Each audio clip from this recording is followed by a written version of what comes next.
हमारे यहाँ फर्नीचर, पलंग, सिंगारदान, सोफा सेट, अलमारी, dining table, fridge, computer table और दीगर कंपनियों के फर्नीचर दस्तियाब है। एक मरतबा तशरीफ लाकर खिदमत का मौका दे। Proprietor Maulana Shabir sahab, deluxe furniture mall and home appliances, fruit market के सामने, माल्टेगिरी रोड, कामठा, नांदेड़।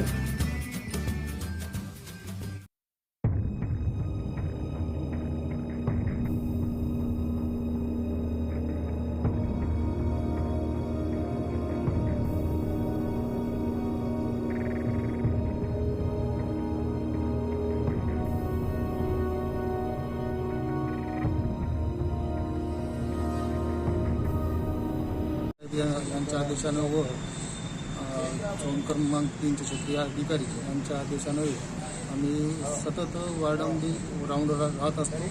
त्याच्यामध्ये आमच्या निर्देशात आल्यानंतर आम्ही सहाय्यक आयुक्त यांच्या निर्देशात आणून देऊन त्याच्यावर आम्ही कारवाई करून जप्त करण्यात आले। काय आहे आणि कशापासून ते बनवलेले आहे? सगळे डिस्पोजल झालेले मास्कमधून त्यांनी बनवलेले आहेत, तर त्यांचा उपयोग घरगुती होऊ नये म्हणून ते जप्त केले आहे। बरं, किती ठिकाणी असे होते दुकानदार? 2 ठिकाणी होते, 2 ठिकाणावर कारवाई करण्यात आली। अस्सलाम वालेकुम, मैं अखिल मिर्जा। हमें उम्मीद है कि आपको हमारा चैनल अच्छा लगता होगा। लेटेस्ट न्यूज अपडेट के लिए देखते रहे नांदेड़ उर्दू न्यूज, और न्यूज के पसंद आने पर लाइक, शेयर और सब्सक्राइब करना ना भूलें।